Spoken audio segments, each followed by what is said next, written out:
So hello everyone.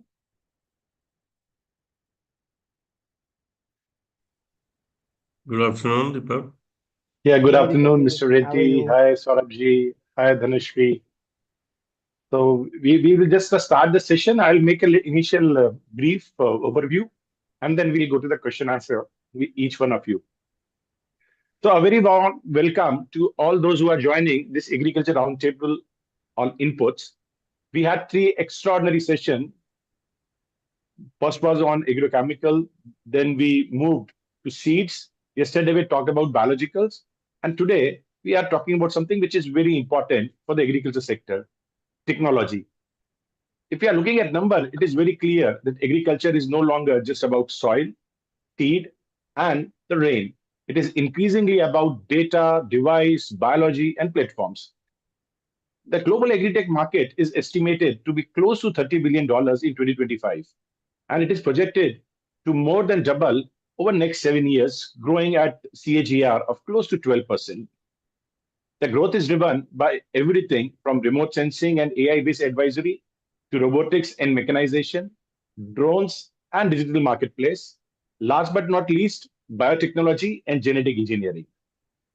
Even back home in India, it is one of the most exciting frontier in the space of agri-tech. The recent estimates place Indian agri-tech market about USD 878 millions, growing at well above 10% CAGR. Now, if we go by Indian Brand Equity Foundation's estimate that calculated the smart agriculture market, including its mechanization, it expects by 2033 the smart agriculture market would touch US dollar 3.8 billions. And this is fueled by precision, sensors, and analytics. Now, but against the backdrop of Indian agriculture, if we see the size of the economy, the agriculture economy is giant when we talk about India. It is close to USD 650 billion today and could very well go beyond $1 trillion by 2035 if we grow at rate of close to 5%. The implication is simple. Even a small percentage shift driven by better technology in imports, logistics, post-farm management, and decision making, it translates into massive value creation for farmers, companies, and last but not the least, even the consumers. And it's not one monolithic technology which is taking the giant stride. We are seeing parallel revolutions, whether it is drones, biological inputs, digitization, traceability, evolved value chains.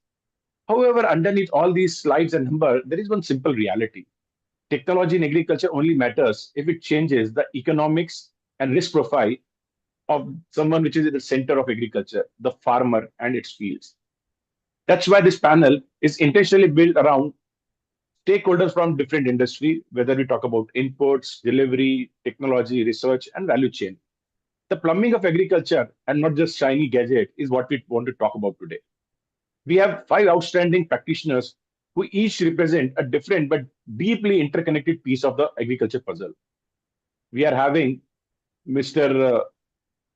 KRK Reddy. He's the managing director at SriBio Aesthetics Private Limited, and he brings biological and biotechnology lens to our today's debate, thinking about how microbes, biosolutions, and new modes of action complement the traditional input and build the soil resilience. We would also be joined by Francis Borges, who is a global head for sustainable value chains at Advanta Seed. He connects seed sustainability and value chain in our discussion. We also have with us Mr. Mukul Garg, the founder of Agri. Mukul works on the B2B agri supply backbone, and he uses technology to bring transparency, predictability, and efficiency in how input move. We have Mr. Saurabh Agarwal. He's a founder and CEO of Growit. Growit sits at the heart of protective farming. Whether it is mulches or sensors, they delve into multiple aspects of how the protective farming works. And last but not the least, we are having an exciting young lady, Dhanashree Mandhani. She's the founder and group CEO of Salam Kisan. Dhanashree operates in a fast-moving space of drones and digital farm operation, turning aerial intelligence and automated spraying into everyday tools for Indian farmers. I would request all our panelists, if they can start their video, that would be great. Excellent. So thanks a lot for my panelists to join me, and it would be indeed a pleasure to have such an interesting set of experts. Whether we talk about sky or soil, we have expertise in this room to handle with it. So let's start with the lady in the room first. Uh, Dhanashree, we have seen drones in agriculture have moved from experimentation to structured deployment. From from your perspective, what will be the determining the growth of drones, whether they'll become mainstream tools or they'll become just more a fringe technology which might work alongside the tractors? And how do you see it evolving in next 3 to 5 years? So when you started setting the stage, you mentioned something very important, which I think all of us very well understand in the agri space. It's that it has to translate into a clear value proposition for farmers, and it has to bring ROI for the farmers. So for anything to become mainstream, any technology to become mainstream, you have to keep the smallholder farmers at the center of it, and it has to make sense for them. So the way I see drones becoming mainstream is definitely when you draw out a clear ROI, which means it can only work in an accessibility model, not in an ownership model. So farmers need to have access to drones. They don't need to necessarily own drones. And the second thing that you mentioned in your question itself, right, like tractorization. So I think drones in our country would very much move into mass scale or large scale adoption, exactly how tractors did. They have to be owned by the larger farmers and then given out on rent to the smaller farmers. And one of the other things that is very important for drones to be able to scale is trust and compliance. Farmers need to be able to trust it to work season after season, which unfortunately has not necessarily happened with drones so far in agriculture. So the trust and reliability factor is only going to build up when the infrastructure and ecosystem around drones becomes very strong. So the service angle, the support, the standard operating practices around drones, all of these have to be laid out very clearly, and there has to be infrastructure in place that enables this.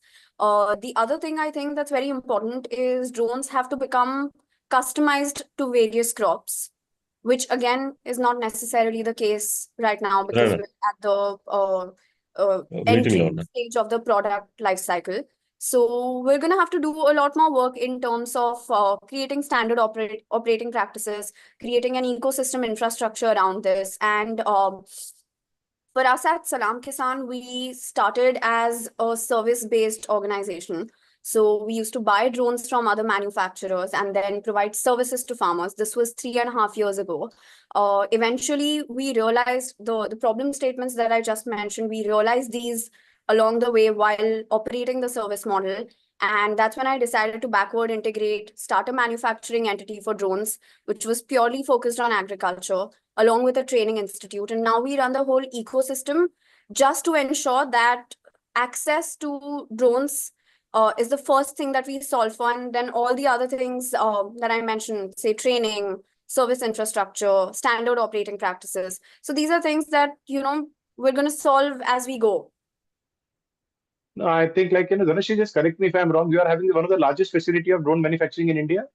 Yeah, for civil drones, yes. Yes, civil drones actually, agriculture, definitely we don't want a war in agriculture. Yeah. Going to you, Mr. KRK, congratulations, sir, for winning a award very recently, in one of large conference and exhibition in Hyderabad. Congratulations for you for that. So being on the pretty old hat, but you look young for sure, but I would say the experience is pretty long. So your view on, we have heard a lot about, even yesterday when we were discussing about the biologicals, right? Biotechnology itself is a very critical area and it is growing pretty fast when we compare to other type of inputs in India, agrochemical inputs. It is nearly double the growth rate. But again, there are challenges associated with that industry and you've been in this industry pretty long. How do you see that the biotechnology evolving in India, whether on the input side, whether on the seed side, or whether even on the peptides side? Your view, sir. Good afternoon, everyone. Sorry, I'm not well. I have sore throat and cough. Bear with me. See, in fact, actually, as you said, now we are moving from crossroads to the mainstreams. Now, I think because of the government's new regulatory initiatives, now we have good clarity on biological inputs. Of course, you asked me to mention about fertilizer, seeds, and other inputs from the biotechnological angle. But I will stress upon more on biological inputs, like using any kind of a biological solutions. They may be derived from the natural source, or maybe the living entities like microbes, or maybe the metabolites, etc. So today, in fact, actually, thanks to Government of India, of course, there is confusion across the stakeholders on the various aspects, but now it is biologicals are now attaining prominence in agriculture, global agriculture. In fact, of course, you name any multinational company, they wanted to have biological inputs in their basket. That itself evident and shows that there is a growing importance.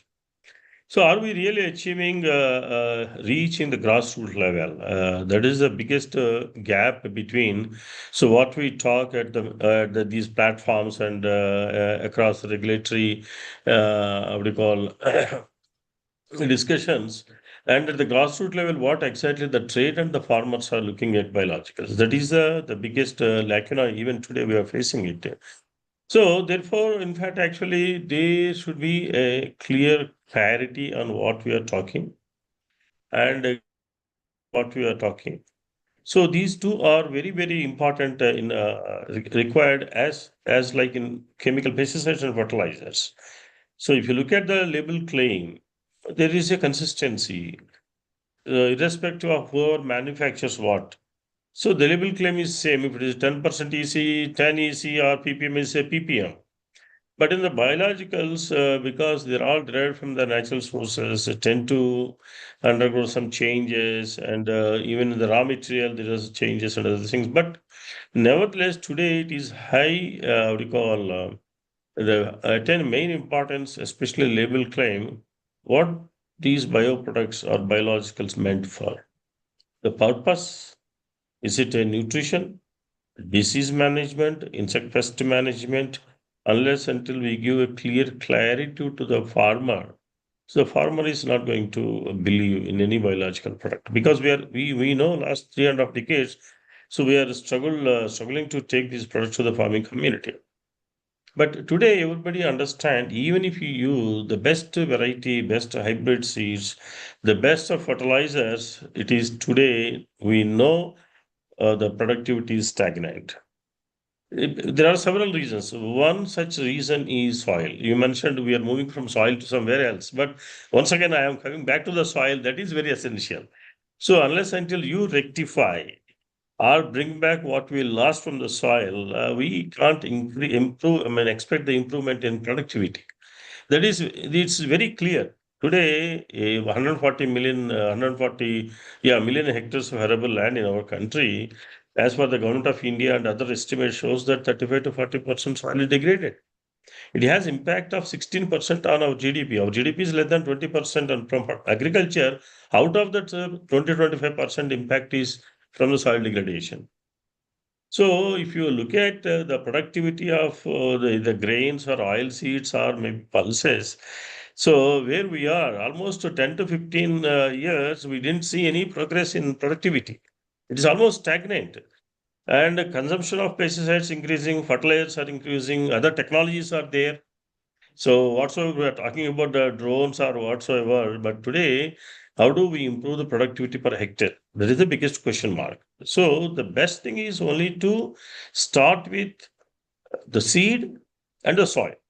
The rest of the inputs all depends upon the there are all variables, maybe pests or diseases, etc., etc. Therefore, if we can focus more on seeds and soil, definitely there is a ray of hope to improve our productivity by 25 to 30%. So therefore, as I told you, the consistency, whatever the label claim we make, that is very, very important. It may be microbe or metabolite, or maybe now you know the great number of products under biostimulants. So the number is now going to exceed the whole number of pesticides in the country in the use. So I don't know where it's going to end, but of course, the government is seriously thinking to rationalize So therefore, I would like to say that the clarity, consistency, and the credibilities. See, finally, this is a high time for established credibility for the biologicals. We know what happened, why this Biostimulant Act is in force right now, because last almost one and a half decade, all the so-called bioproducts are 100% definitely 95% of the biological products are so-called bioproducts are laced with the chemicals. So therefore, now the farmers are in dilemma. So really, of course, they must have seen some benefit out of bioproducts. Is it really because of real biologicals or these fake biologicals, pseudo biologicals? So now we have to come out of that, and we need to impress upon the farming community, showing what you call results at the on-farm and establish credibility for the biologicals. It's not only biologicals, but also even in the seed sector or fertilizers or pesticides. So this is my initial few points. Yes, sir, I totally agree with you. And like, over, I would say past 1.5 decades, like, unfortunately, because of what you just shared, right, that farmer losing a lot of trust on biologicals because it was like in everybody's game. And believe me, I've seen people selling kerosene also as like a biopesticide, right? That is a level of rot we had. Now it's good that government is thinking about it, but don't you think that actually we are shifting as a pendulum, right? From extreme left where nothing was regulated, anybody could have gone and sold anything. Now we are trying to monitor it so strongly, right? With lack of, I would say that expertise in the regulator in understanding biological that we might end up stifling the innovation itself. That's a possible. It's already happening. It's already happening because see, if you look at I'm only now talking about the real biologicals. where you require the biomanufacturing facility, you require innovation, technology, and technical manpower. I'm not talking about those bio industries mushroomed last 1.5 decade. So I just wanted to make a comment here. Almost each and every poultry farm around Hyderabad became a biotech industry. So you need only one drum and one stirrer, so you can make any bioproduct concoctions. But anyway, as you said now, yeah, little bit. I mean, gradual shifting is really required, and we expected that. Unfortunately, the industry is not taken into consideration.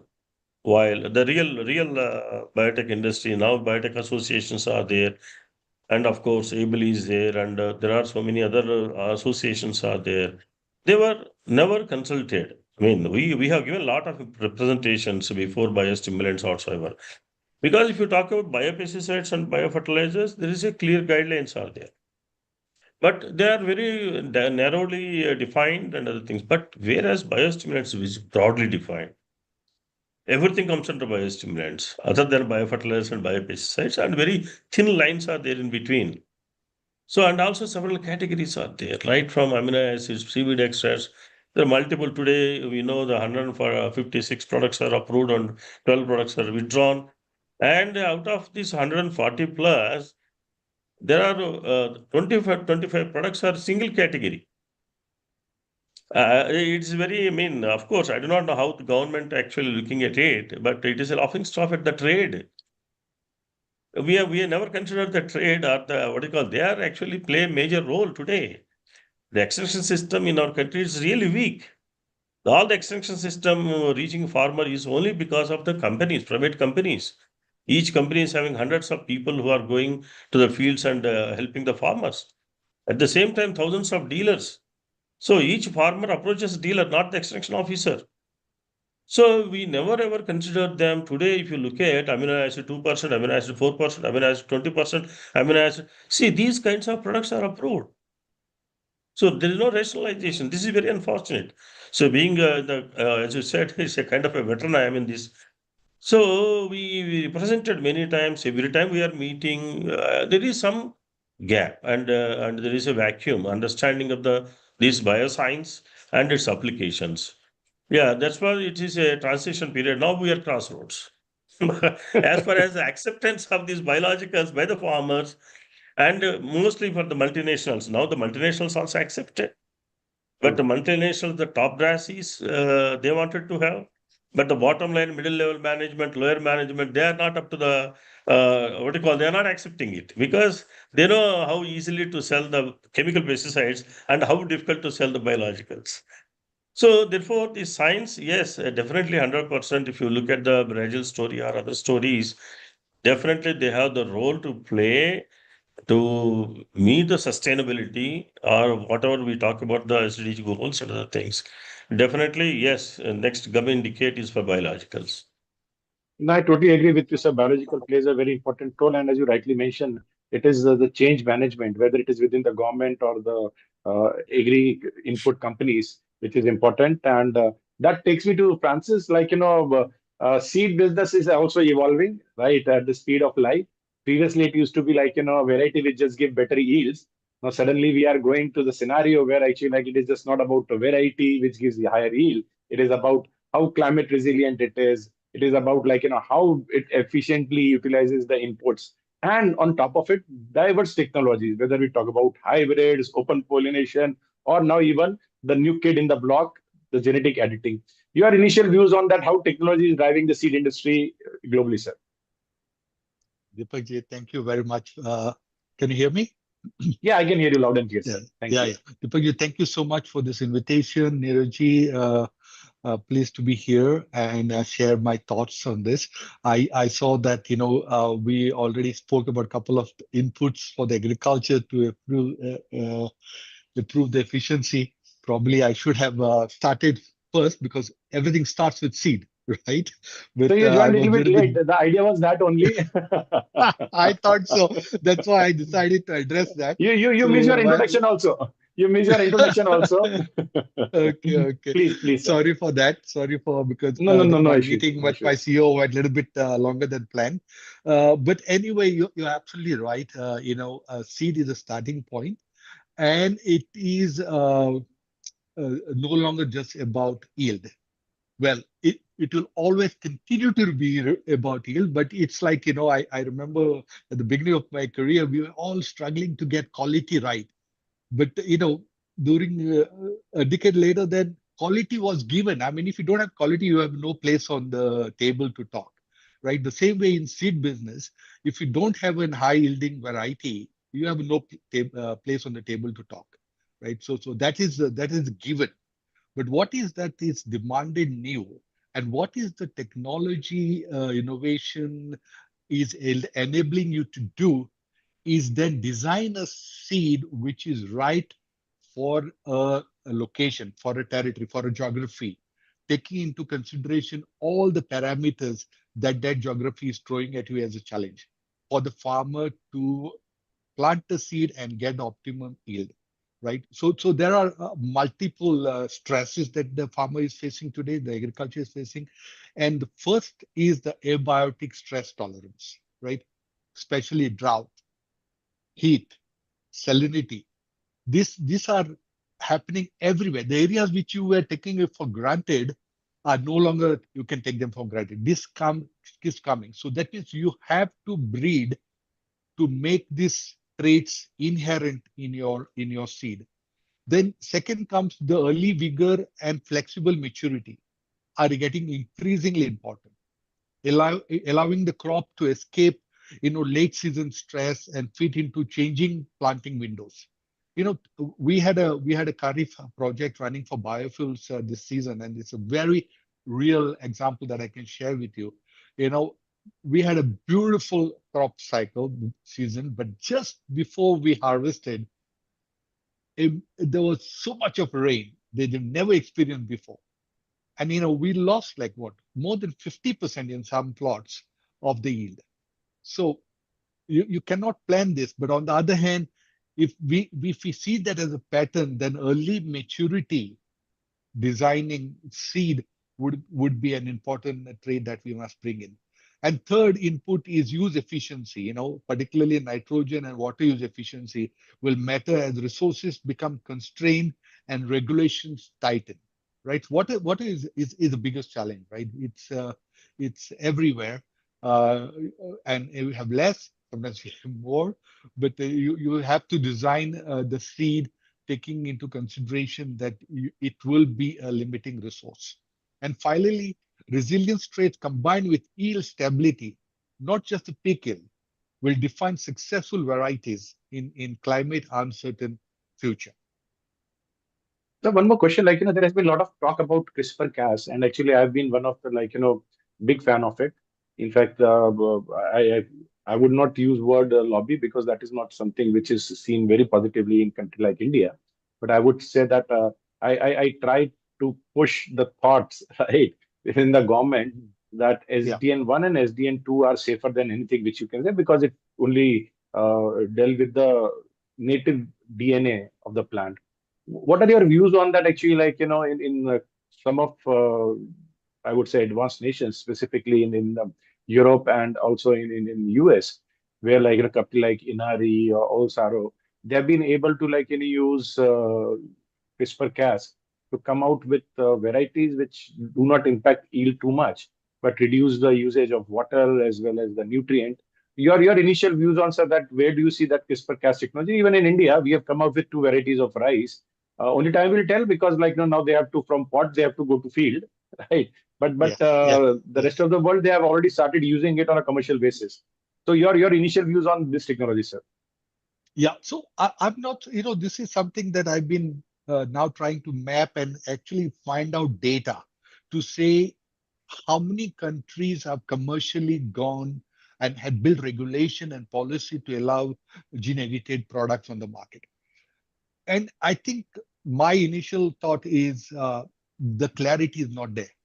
US always takes lead, forward, but Europe is still struggling to define the policy on gene editing, and that clarity is not yet there. I mean, one is the aspect of food, but increasingly the land use is for biofuels, and even in biofuels, gene editing technology, can we use it or not? I don't have an answer today. Okay, and you are right. In India, there are two varieties, and the government on the policy level, I don't think we have a policy as yet. Okay, it's not clearly defined that we will move to gene edited seed technology. It will be welcome. We will encourage it. We'll let get it and drive our next green revolution. I don't see that. However, at a policy level, there are discussions going on. Okay, the GMO discussion is also going on simultaneously, but the noise is we don't want GMO technology, right? We don't want to bring GMO technology. There is a lobby that wants it to come in, but there's other lobby which is probably stronger, saying that we don't want to have GMO technology in India. Gene editing technology, I see there is some positive noise around, but I think it will go to the same cycle of public consultation, debate, conference and webinars like this, trying to generate that viewpoint for the country, because we all form that space, right? So we have to give our input. So gene editing clearly, in my opinion, is a technology we must adopt. It's safer, it's quicker, it is something we can actually get what we want in a shorter period of time without compromising the safety. So yeah, personally, my point of view, gene editing is the next big revelation that we will get. I hope the policy moves fast and give direction to the companies to make investments. I think, in the policy making, I engage extensively with the governments and multilateral agencies across global South. And I think one of the reason of it's not just the genetic editing, but overall, whether we talk about GMO, genetic editing, biologicals, global South generally they get paralyzed by analysis.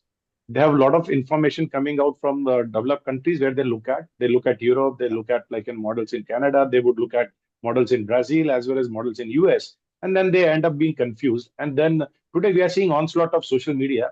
It is just not about GMO. If you see that I was following the debate in Indonesia, in India, in China, right, on GMO itself, you'll find it is more those who are opposing it is highly rhetoric driven, and those who are promoting, they are too technical for those who are spreading the rhetoric to understand. And in this, actually, the bureaucracy or the policymaker get confused. In fact, you'll be surprised nowadays, in some part of South Asia, there has been effort of trying to prove that by using hybrid modern seeds, right, we are creating cancer, we are creating diabetes, right? And the ancient seeds were better. But if you go with the scientific discourse, right, and compare actually what has been evolved, right, it is only you have made the size of the plant short because actually it is easy to use mechanization, right? Humanly to cut a 1.5 feet wheat plant was difficult. So you have tried to make it 60% or 40% of that height. And Yes. the gluten contents are same. Maybe there could be a little bit of protein loss here and there, but it is not to the level that actually it will lead to diabetes and cancer. It is about over refined food, which is creating problem rather than the seed. But again, you see the Yeah. narrative goes. So I believe even those who are into the input play, they have to start thinking with the right sort of messaging, right? And that these needs, I would say that pushing or rhetoric. Uh, it could be with a malafide intention, or it could be just simple, innocent, non-understanding of I would say the overall science behind agriculture. And agriculture, everybody Yes. thinks that I know something because it is so simple, right? Unlike Yes. if you ask someone whether Python is good or R is good, they'll say I have no clue, right? But agriculture, everybody is having their own view. GMO is good or bad, editing is good or bad. So rhetoric is also one of the large problem, I believe. Now I would like to go to Mukul. Mukul, we have talked about extensively on the seed, the biologicals as well as chemicals. Now, I would like to indulge you in because you have been someone who has been trying to sell the products, right? Using alternative way of doing that. Your initial view, Mukul? Mukul, if you are speaking, you are on mute.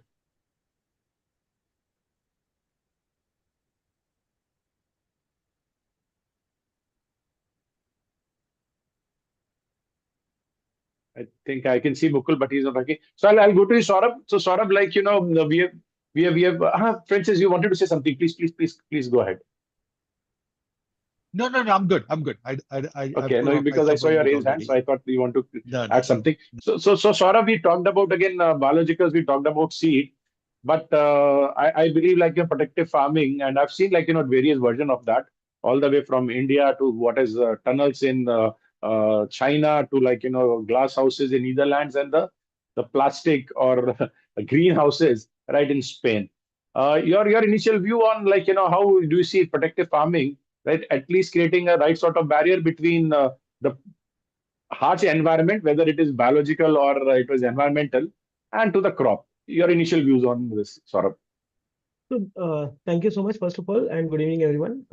I think what my initial thoughts would be that, other than the input side, which is seeds, pesticides, or fertilizers, I think there is a lot more that needs to be understood about how do we protect the, water conservation or soil protection from excessive fluctuations in the weather conditions.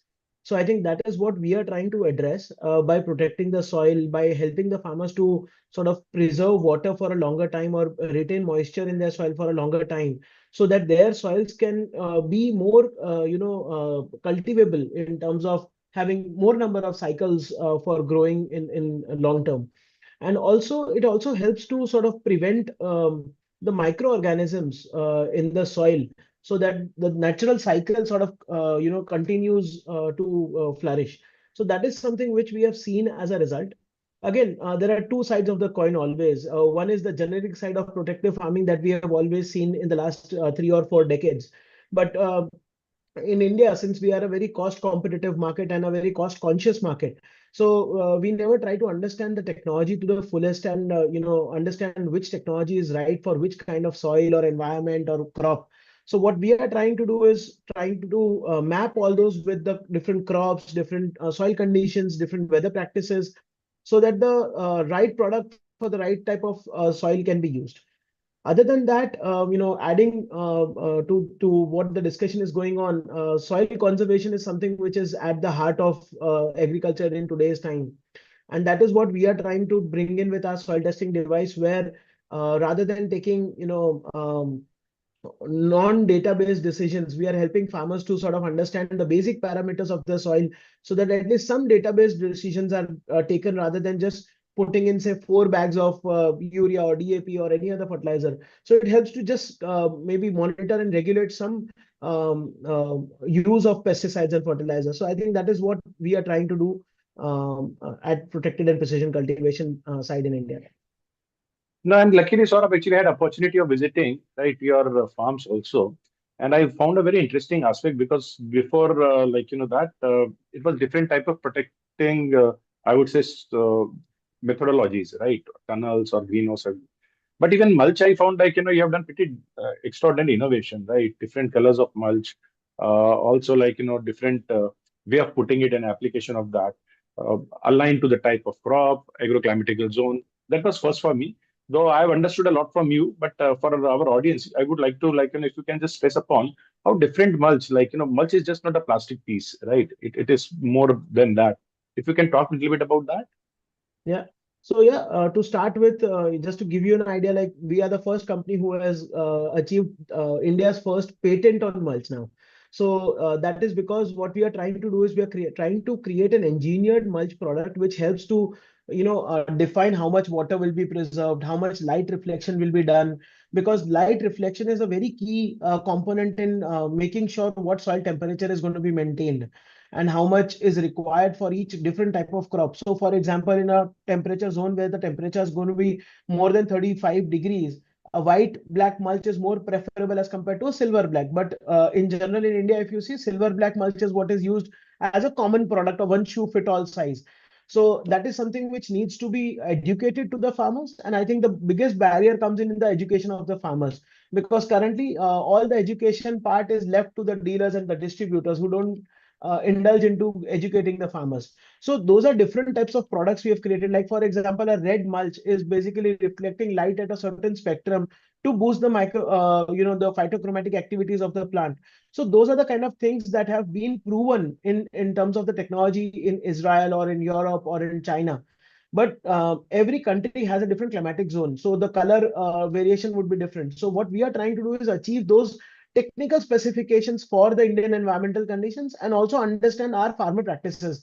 Like for example, as you said, natural manure has been at the core of our agriculture practices. So how ammonia release from a natural manure would impact a product like a mulching film or a crop cover or a drip irrigation line, because all those are very combustible when it comes to sort of a high temperature zone like 45-50 degrees. So that is where the R&D is required. So continuous R&D is something which we indulge into. We partner with all the KVKs, FPOs, universities to continuously test our products under various chemicals, pesticides, with climatic zones, so that we can have right product for the right area. Perfect. Sort of actually touched upon very important thing, different type of mulch, but you also just mentioned about using farmyard manure, right? I would request, all those people who are in the room who work with farmers, be very careful about it, because we have seen time and again, while we celebrate a lot the manure, right, farmyard manure, but it has seen the impact of pathogens, weed infestation, and that's one of the problem. If you want to use it, I think composting material is far better, and that should be it should become a norm, right? Just allowing pure manure, because some of the seeds actually the animal cannot digest it, right? And it becomes dormant, and when you're putting it in your fields, and I've seen huge devastation because of that. And I've not done the calculation because it needs a little bit wider discussion. Uh, the benefit of manure, I think, are far less than the actually menace it can create. That is what my observation with maybe 10,000 odd farmers I've engaged with. Now, I would like to go to Neeraj. Neeraj, actually, you have used in Honeybee, some of the very basic technologies, right? Of using a WhatsApp group to sell product of the farmers when the COVID was there. At the same time, some of the most advanced technology in the Digi, I think it was, if not the Smart Potato project, right? Your initial views on that actually adoption of technologies by the farmer? Yeah, thank you so much for the question. Yes, we did it in the Sabarkantha district of Gujarat, the Smart Potato project, where we used a very basic level of digital technology, a small app where the farmer profiling has been done. But the important part was that to give the better advisory to the farmer in a digital manner, we need to understand the farmer first, where you see them not giving us the idea about the exact land records. because where if I can say a farmer visits the agro retailer, then he asks about the requirement of a product, right? And depending upon the area, he suggests to the retailer from his land record, then he purchases according to it. But what we intervene with the digital part is that in that application we mentioned that with the help of village level executive, where we call it a agripreneur, with the field visit and the mapping of a exact farm with the help of farmer, where we can get the exact area of the sowing, so that not exact 1 acre, but it is 0.7 acre. So this a small intervention helps farmer to reduce a little bit of cost of cultivation. That was the first part in the digitization. Along with those farmer profiling, we gave the advisory at what time, at what particular day, which type of activity you have to do. It's like we plan our calendar. It's the farm calendar for the farmers individually as per their crop and land. Another thing which you mentioned, that it was during the COVID, so it was not easy for farmers to sell the potatoes to the buyers. So what we did was we created a WhatsApp group and chat bot, a very basic level, to get the information and understanding of them. And with our field team as well as farmer support, where they were very much acceptable because they wanted to sell their potato. So we created a system with our application with the WhatsApp video call to get the exact idea of what type of potatoes they are going to sell to the buyers. So the representative went to the farmer, and then we created this system through WhatsApp video call, where they identified this is not the perfect way to identify the quality of a particular crop or a potato, because there are certain things that you have to have particular size 45 or etc., depending upon the variety you are sowing, right? So, but this small intervention helps those farmers at that particular COVID time to sell to a good number of quantity at the right way of, you can say, the buyer, like, because we were intervened by the ITC, where they also like this idea that we definitely want to purchase it, but this is the way at that particular level where COVID was there, nothing was happening. So we thought, let's just try this way. But and the farmer acceptance was really good, so we got that particular thing done. Not a huge amount of quantity, but we felt that whatever intervention we did, it was the good for the farmers at that time. Thank you. I think that this project also was awarded by the government of Gujarat, if I'm not wrong, for the work they have been done by the Deputy Chief Minister. Yeah. Yes. So, the idea of, like, what Neeraj said was actually sometimes the technology can be very, very basic, right, to really give a result to the farmer. And also, like, I think delivery of too many apps. In fact, very recently, I wrote an article which said, like, India is flooded with digital apps for the farmer with very little science and technology behind it. So we have to evolve ourselves, like, don't get fascinated just by technology and create one more app which is not adding value. Coming to you, Dhanashree, like, we talked about drones, and in the drones, one of the very important aspect is that it can be having multiple utility, right? One part is the spraying, and other part is also the remote sensing, and both technologies are evolving. According to you, actually, which side the wind will flow? Would drone be more of eyes in the sky, or it would be something which would be more like utilized in application of input? Because definitely it is having a lot of value, because some of the chemicals which we don't want our farmers to be handling themselves, it can be done by machines. So your views on whether remote sensing is more the direction, or it would be more of spraying? So, I'll break that down first. When we talk about spraying, in the earlier question that you asked, I spoke about what it's going to take for scaling that up, right? So, of course, the infrastructure for spraying has increased by a lot. However, when we talk about multispectral drones or hyperspectral drones, and what it's going to take for monitoring farms, that infrastructure is still weaker in the country, or rather in the very preliminary stage. So where spraying drones were in 2021, that's where multi-spectrum drones are right now in India and agriculture.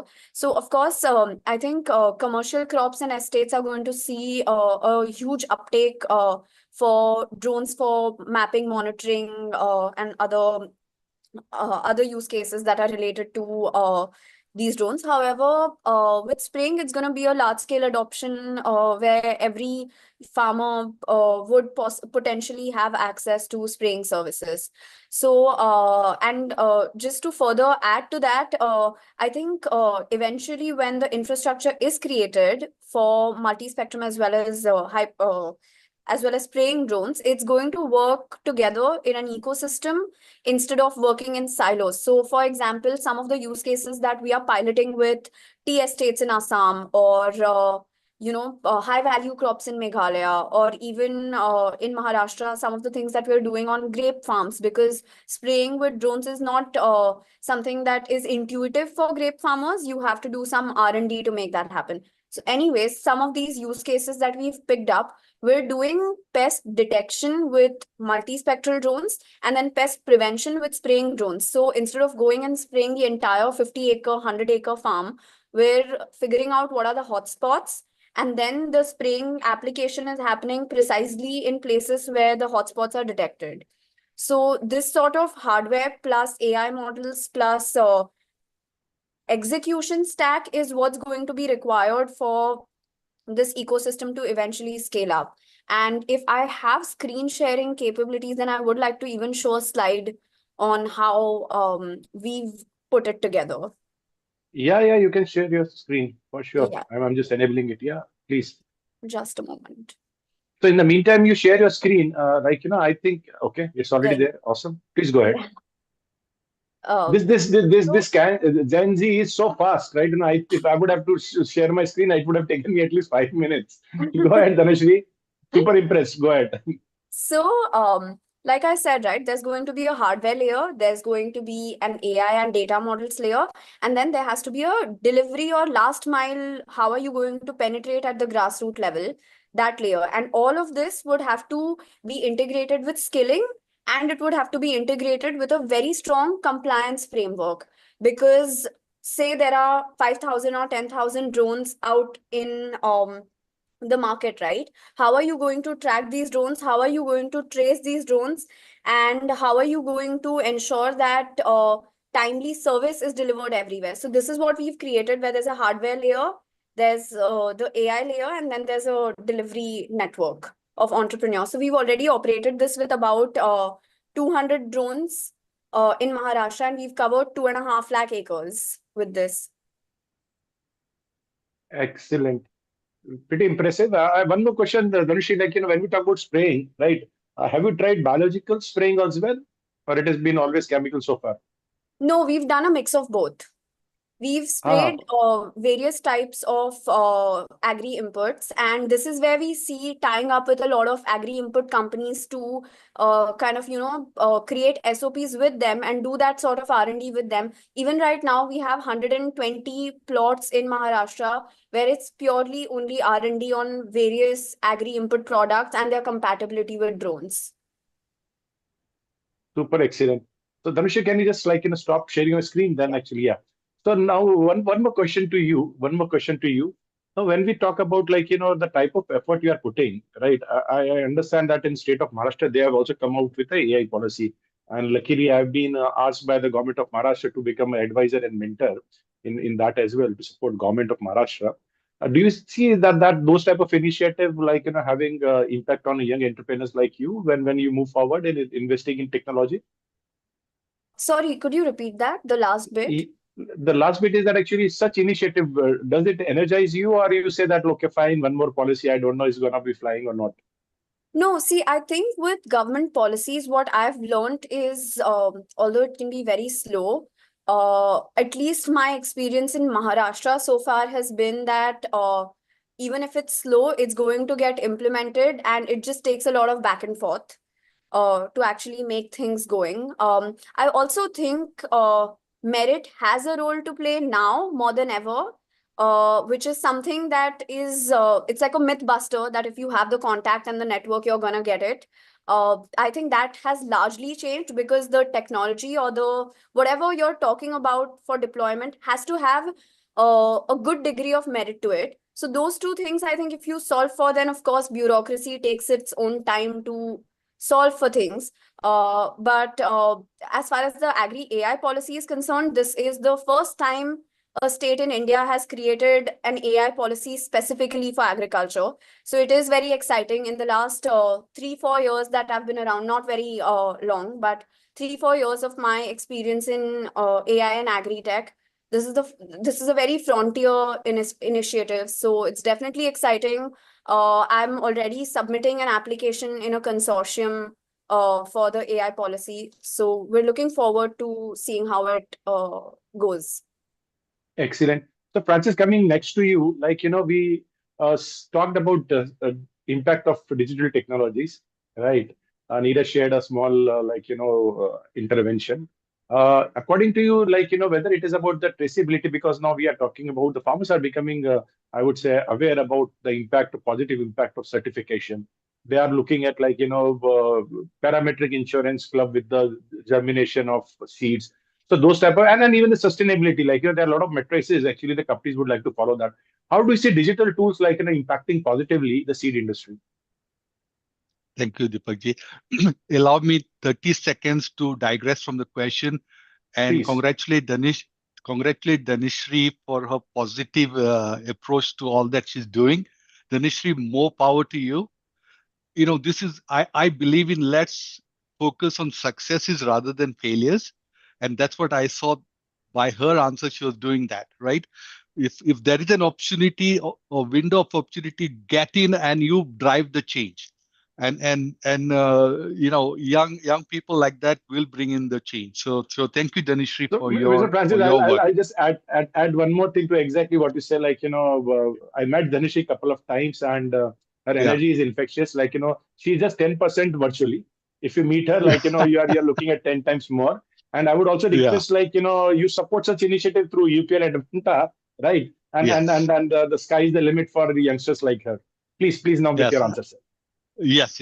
No, absolutely. No, traceability is very, very important. This has been coming up along for discussion a long time now. I've been in the food value chain space now already for about 7-8 years, and this question has been coming. The point has been who will pay for it, right? That has been the question, and the end user who's demanding traceability was not so keen to pay for it. But that's a separate discussion. Focusing on seed, traceability will give us license to operate, right?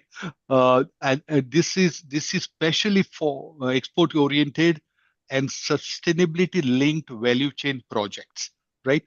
From seed perspective, it enables identity preservation, variety authentication, and agronomic compliance from planting onwards, right? So this is coming into the play. And so when we talk about using digital technology, traceability has to be in it and has to be a given, right? So it should not be an additional feature that somebody has to pay for. So if you are getting a digital tool on place, traceability has to be inbuilt. Don't ask the farmer or the value chain player to pay for more. Build it in your service. This is what I would say. Traceability is a way to build trust. It is a way to convert sustainability claims into verifiable data. Because this is what it has been, right? Everybody talks about sustainability, but how do you deliver sustainability? And the key point is always starting point farmer. How does it changes farmer's life? Sustainability, right? If you don't care what he earns at the end of the day, how is he going to be your custodian to deliver sustainability? Right. So these are some of the key questions there. And I think traceability will give a lot of the answers, a lot of those questions, starting with farmers' income. Right. And I'm very, very positive about it. And we are trying to bring that at every stage in our business, both in the seed business as Advanta and UPL as a larger group and crop inputs. The sustainability is a key part of it. The another thing, I want to introduce here is a market for what is called intermediary crops. It's not catch up so much in India, but I want to bring it in to bring awareness to the group here that we need to think about that. I can tell you that the government level, they're thinking about it. Intermediate crop, intercropping, right, are the concepts that are picking up a lot of shape, especially for growing biofuel crops. Because that debate about food versus fuel is, this is a solution, right? So the land use you don't trade it off between food and fuel, but you say, how do I enrich my land by having intermediate crops? So where are those pockets within the country that we can do intermediate crop with, and which means an additional income for the farmer? So starting with the farm, right? And then you show traceability that it is indeed has been an intermediate crop to the value chain and to the policymaker and to the government, right? So that's another way to use traceability. I hope I've addressed that sufficiently. No, perfect, and I totally agree with you. Why not to grow maize with the pigeon pea in many of the places where it is a possibility. Yeah.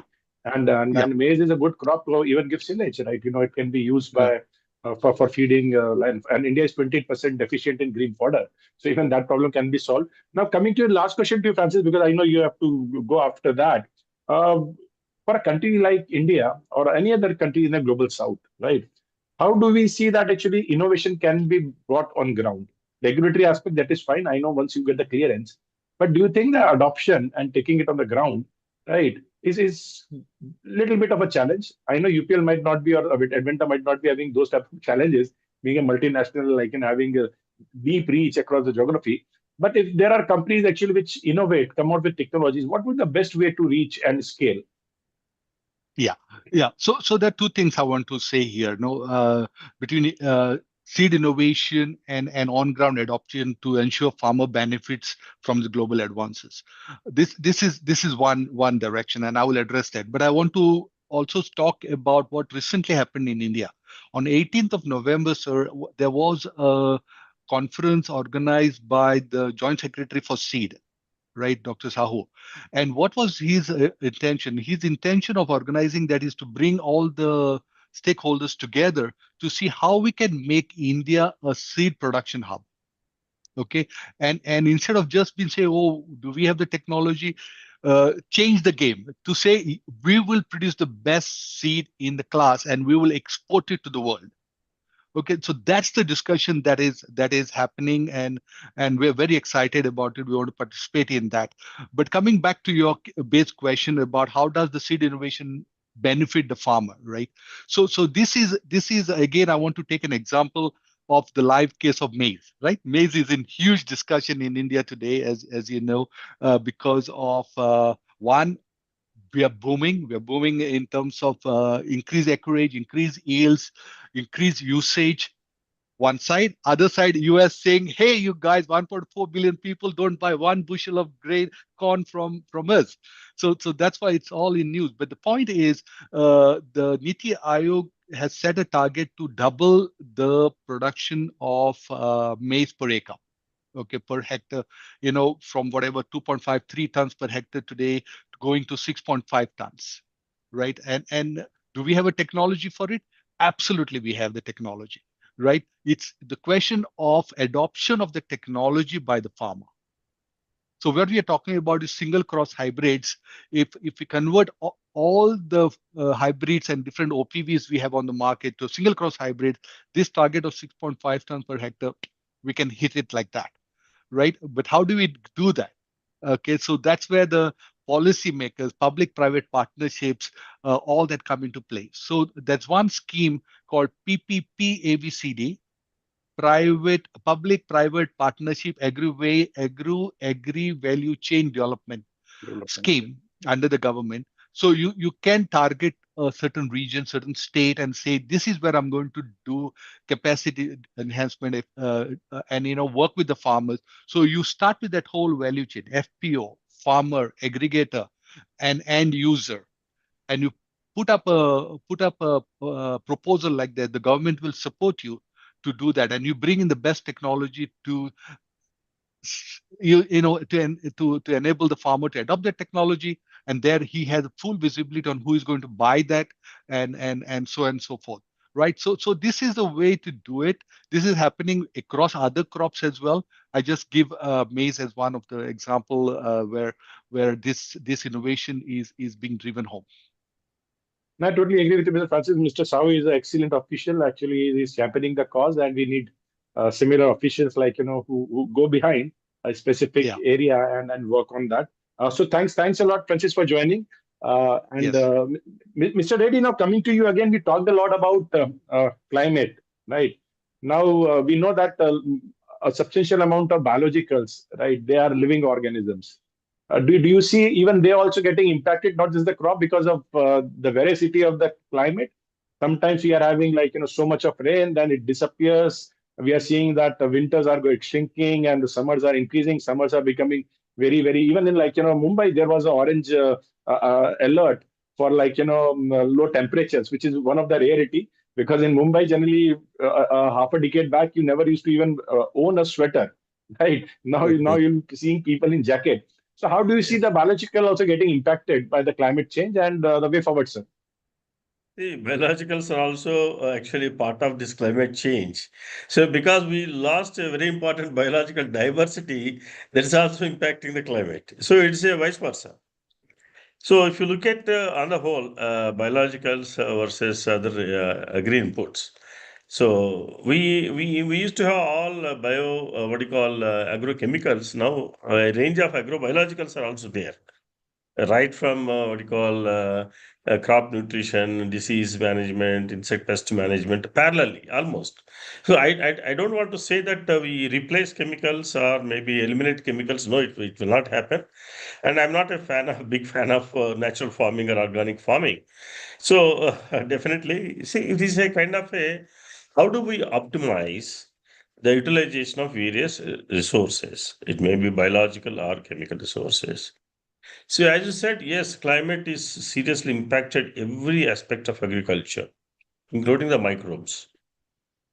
See, if you look at last 4 or 5 decades using various agrochemicals or fertilizers whatsoever, we lost very important essential microbial communities from the soil. They are generally called as keystone taxa, which are essential. Why essential means? See, when you look at these chemical fertilizers whatsoever, there is a purpose for that, and it's a single purpose mostly. Giving nutrition, nitrogen, or phosphorus or NPK combination. That's all. We use, they pay, and they diminish or disintegrate. So it's a cycle of decomposition or disintegration. But in the case of biologicals, it may be living microbes or bacteria, fungi, or even useful nematodes. So where we require to provide the microclimatic conditions. See, for them to survive first. See, these microbes, whatsoever, they live in the environment. They live inside the seed, they live inside the plant, or around the root system, or inside the flowers, even anthers, pollen grain, you see these microbes. So we talk about these microbiomes and microbiome science last only 2 decades. So we all talk about the seed breeding, etc., and we completely forgot last 100 years the role of the microbial communities. Now it is very clear for everyone, even common man also know the power of microbes because of the deadly COVID virus. Okay, therefore we can see the both the plus and minus of microbial communities, but they play a very important, great role. Pathogens, how many? We have very few pathogens. We talk about root rot or dieback or damping of wilt or anthracnose. Maybe notorious 10 to 12 diseases are there. But the thousands and thousands of microbes which are very important, very essential. They are probiotic in nature. They helps the plant in many ways. Like now we are talking about a human gut, human microbiome, gut microbiome, nasal microbiome, oral microbiome, vaginal microbiome. So skin microbiome like that today now, though the investments are not going that much into the agricultural microbiome, where we have also like that seed microbiome, leaf microbiome, phyllosphere, endosphere, rhizosphere, like that. So the subject is evolving now. But one thing is, irrespective of the climatic conditions, if the microbes start colonizing the plant root system, if they can go inside the system as an endophyte that lives, survives, and helps the plant in entire life cycle. Yes, definitely. As actually Mr. Francis, I think somebody mentioned abiotic stress. Today, if you look at, we do not have any input for abiotic stress. It may be drought, it may be salinity, the high temperature, whatsoever. Today, hardly one or two products like anti-transparents. If you spray the stomata or maybe you can use a gypsum for managing the salinity. Except these two, three, how do we mitigate abiotic stress tolerance? It is prevailing and it is increasing more and more. Where the intervention through the microbials is going to play a major role. These microbes, what we talk about all these days is, okay, they are the components, but today, thanks to omics, now we can understand each and every microbe, their role. These microbes, they have the direct actions on the plant, indirect actions on the plant, and also interactions between plant and microbes. So today we know that's why this is the only area where definitely we can find a solution for mitigation of abiotics, especially salinity stress. We have done extensive research in collaboration with ICR institutions. Today, we have developed a consortium, and that consortium helps the plants to mitigate salinity even up to 8.5 pH. So no chemical can then do that. So therefore, definitely a combination of the chemicals and biologicals can be administered, but not combinedly. As I think Dhanashree also mentioned about combining using of these biologicals. So in fact, thanks to drone technology, we started giving soil vaccination. That means before sowing, you spray a multimicrobial consortium on the soil before sowing of the seeds or before transplantation. And also we wanted to give a booster dose after sowing, after germination, after transplantation, so that the microbes, they settle down. So because if you look at the microbial diversity, very poor in our agricultural ecosystem. Whatsoever may be the reason, today the biodiversity in agriculture lands, it is very, very poor. And we lost so many essential microbes. Everywhere across the country, if you see, our soils are also nutrient rich, especially phosphatic nutrients are there. But our plant is not having any kind of a machinery to dig out. The microbe can does that. So therefore, we are now coming up with a new solutions using these technologies to spray the soil uniformly with the microbial consortia, maybe disease control or insect pest control, soil insect pest control like nematodes, root grubs, like you also mentioned about the farmyard manure. That is the breeding site for many kind of problems. Many problems. Not only you mentioned about the pathogens, especially nematodes, and also these root grubs. There's a big problem of root grubs through the farmyard manure, especially in sugarcane areas. You're So seeing not it. just sugarcane areas. I'll be surprised. Like, I was in Kutch. It's a district in Gujarat where they grow a lot of pomegranates. And you'll be surprised. I found a specific set of farmers having this problem. And then, you're not able to understand what is the problem. Then we found that there is a same consultant for all of them. And that consultant had this habit of getting the manure and manure also from a specific source, right? No. And that led to, because in sugarcane at least you suffer for 1 year, right? In pomegranate, right, after 3 years you come to know, right, you are not having Yeah, fruits. perennials. Yeah. Yes, it is a perennial, and this devastates the farmer. So and again, as you rightly said, it's just not a grub; it's nematodes, and you will find that actually again, northern Gujarat as well as in some part of Madhya Pradesh, we found that actually the farmyard manure led to the nematodes and even in Kheda district in which where they grow a lot of tobacco, right? So they are having a weed called agio, and actually we were able to trace the source from one supplier itself. And once that agio comes in as a weed, believe me, it is you cannot kill it. right? It will keep on coming, irrespective of whatever you do. So I believe, like, those problems make you understand that actually, like, sometime our agronomic practices which are being promoted, right, that also play a very vital role if it's not done in a very scientific manner. Yeah, we really required, as somebody said, the farmer trainings. See, so now is imparting trainings, at least thanks to several NGOs nowadays, and of course, FPO chain. So some awareness programs are going on across the country, especially for using these decomposing cultures.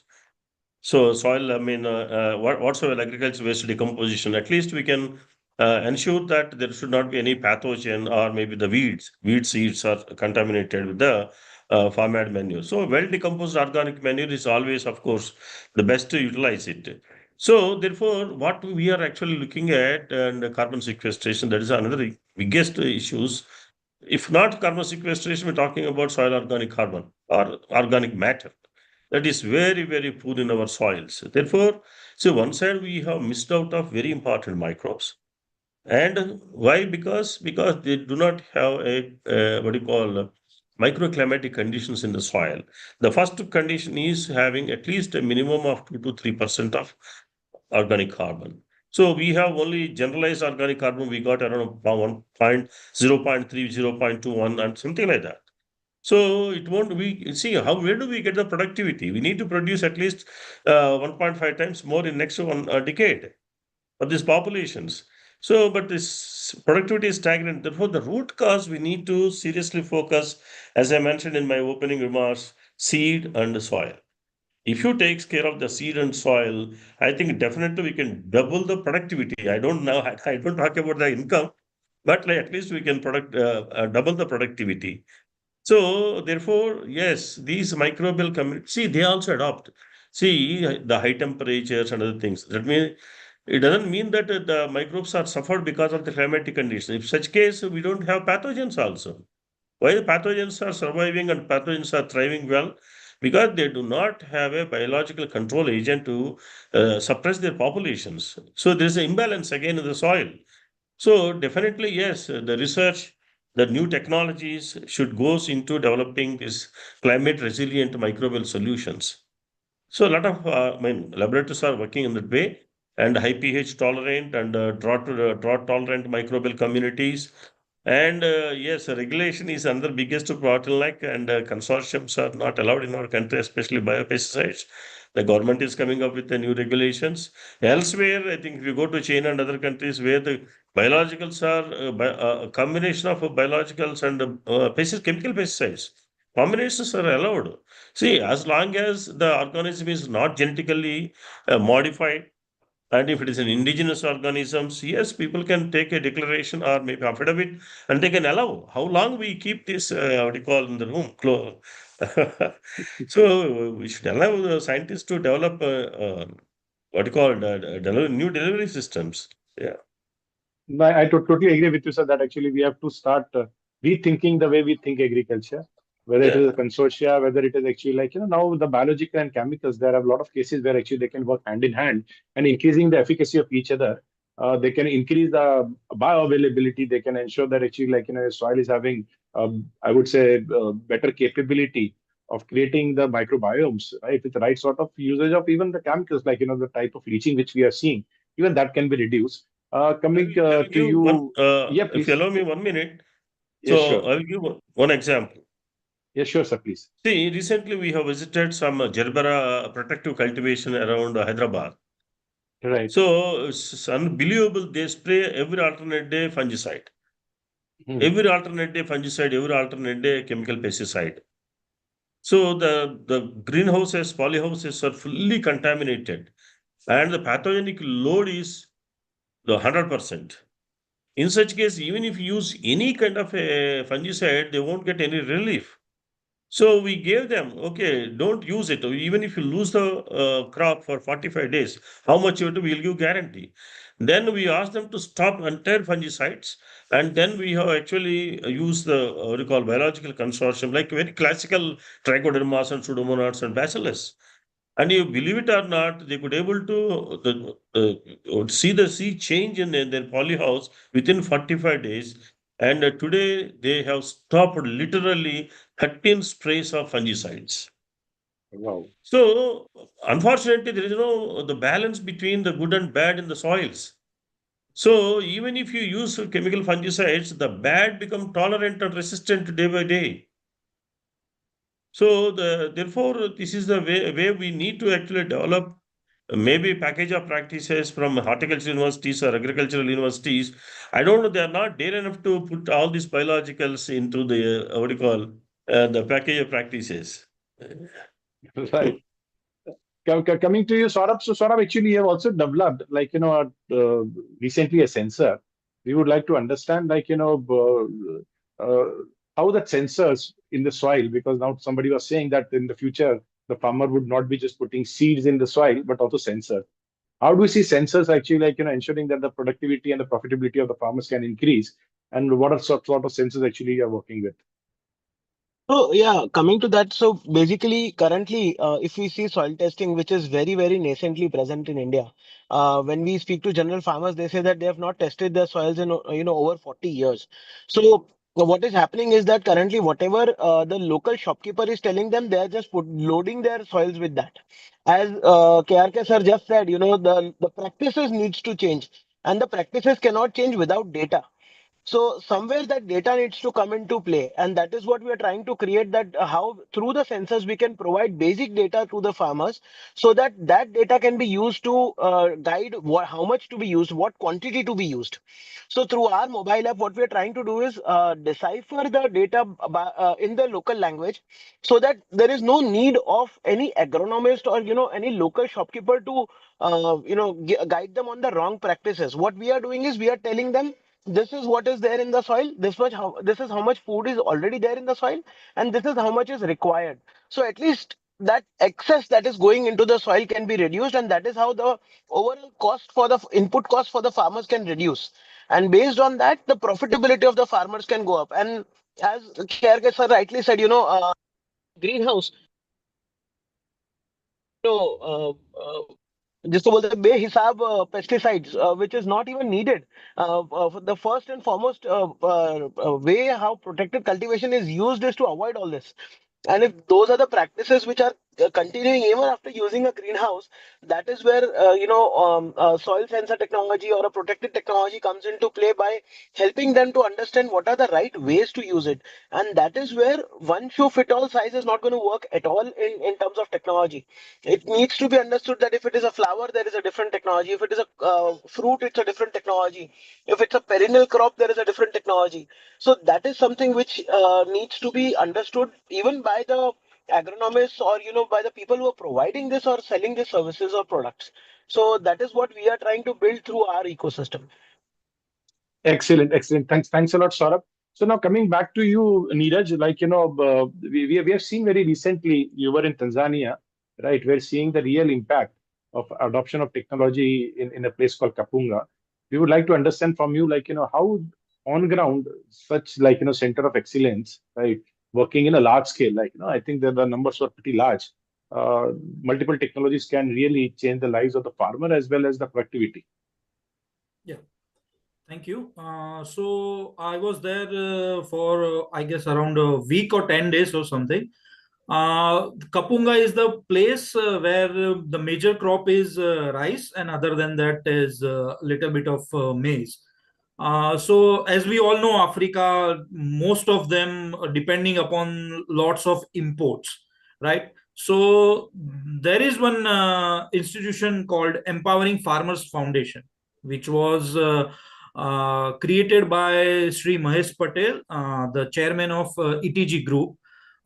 He's having the vast experience in Africa in agriculture for more than 45 years. We all know him very well, the ETG Group. So his vision was to create an impact in the farmers with the use of technology and training support along with the community development. So what they did was they got the land around, as you rightly mentioned, it was a huge project. So they are having almost 3,500 hectares of land for this particular rice cultivation, where what they have done is they have created 15 hectares of patches. So different slots of that particular land in a different plot wise. to cater to almost 300 to 400 farmers there. In that, they have used the latest advanced technologies. So as we were discussing that technologies should be to create the impact. So in Africa, what I have understood is that majorly it will apply to everywhere, but seeing is believing. But to make that happen, you have to use the right amount of technology to get the desired result.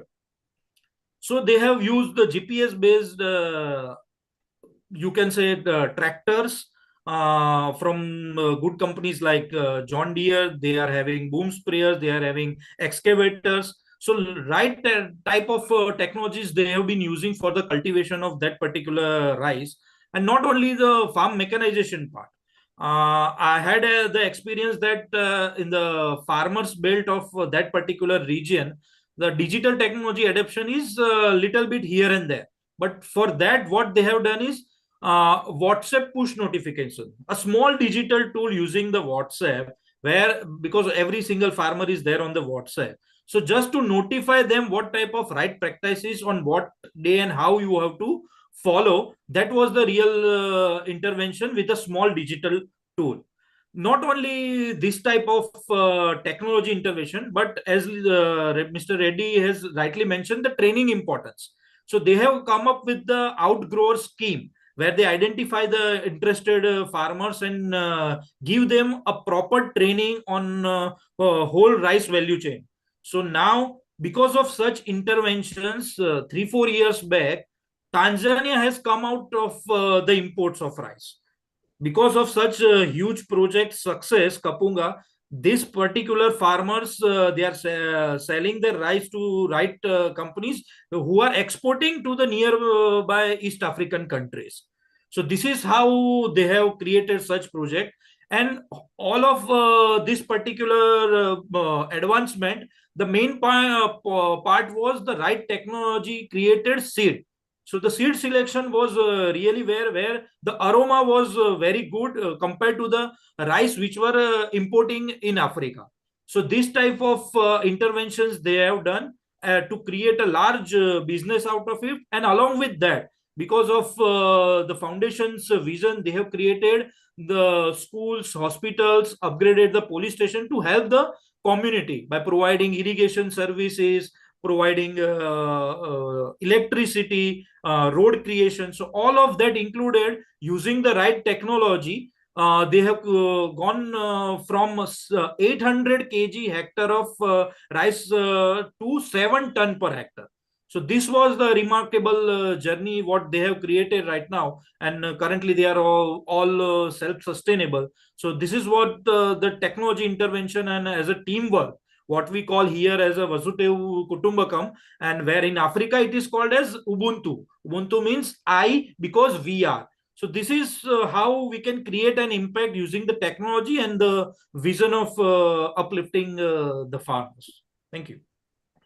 Perfect, Neeraj. Thanks a lot. I think that is what we needed before we end this session, because, like, a successful case which has turned around a country from a net rice importer to a net, I would say, ensuring self-sufficiency. So we, along with people like Reddy Saab, right, and Francis, Dhanashree, Saurabh, I think we also dream that India will become Atmanirbhar, self-sufficient in pulses and oilseed, which I think going forward, if we don't take corrective action today, right, we'll keep on importing. Already, we import more than 60% of edible oil and 25 to 30% of pulses, and they are nutritionally very important. So I believe that there is a way forward. Last interventions are in line or 2 lines. Reddy Saab, that to become Atmanirbhar, how and what needs to be done using biological, sir. Yeah, certainly, yes. We required convergence between biology and chemistry.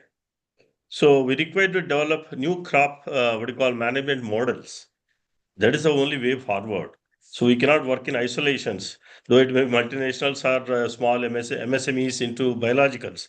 If you see, look at whole India, last few decades, only the MSMEs are there into biologicals, maybe biofertilizers or biopesticides and biostimulants.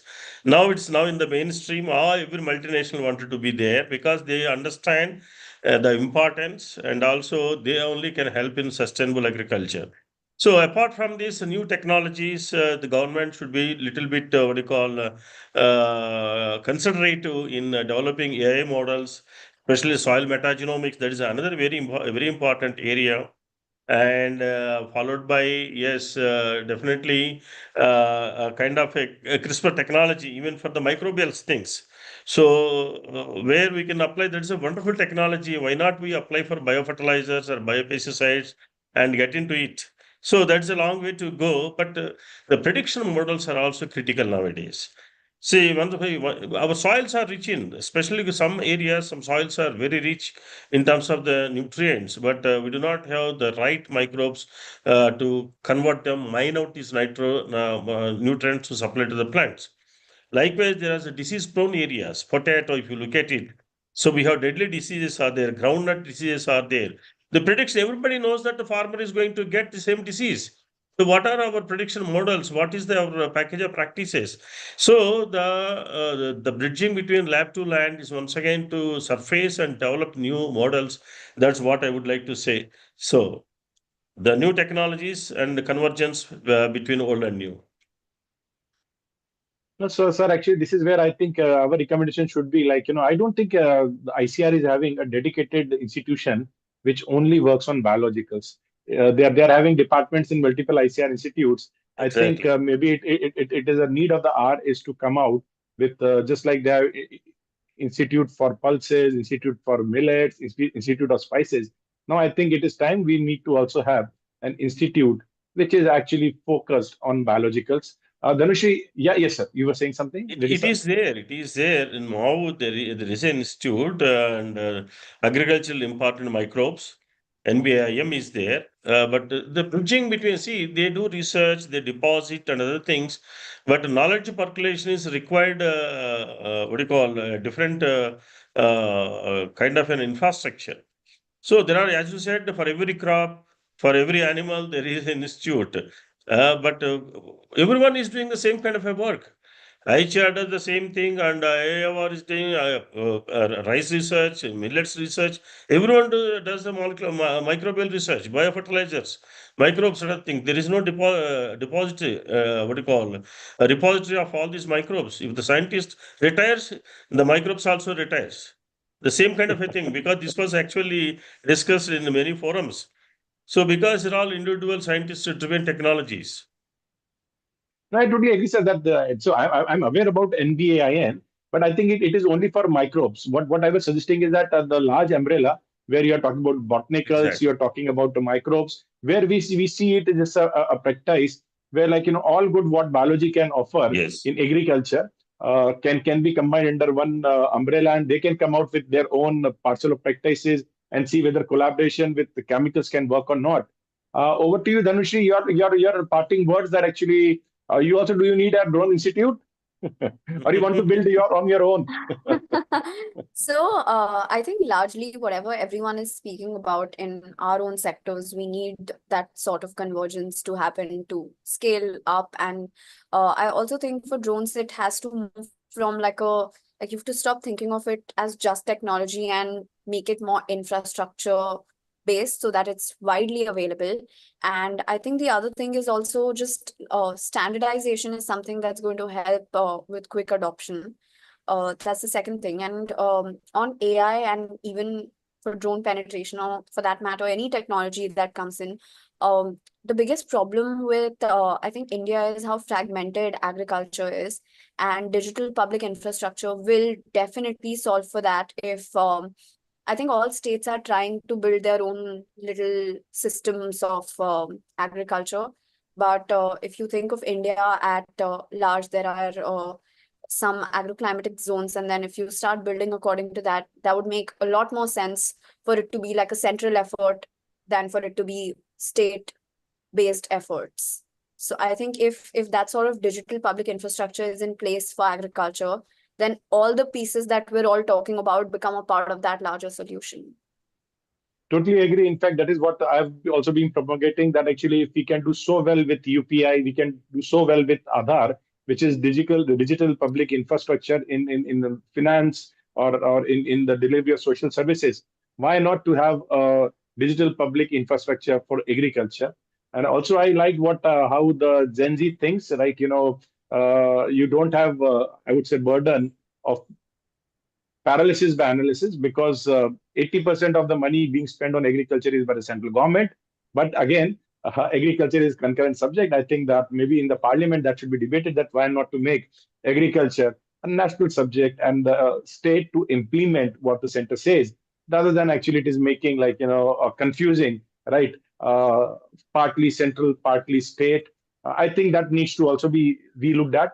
And we would like to thank all our audience and the participant. As we know that actually, this is the fourth of our such initiative. It is predominantly made for a platform called LinkedIn, because that is where we get the maximum traction. Last three engagement, we have the audience of close to 2,500 people, unique people visiting. And I look forward that we are able to create similar trust going forward.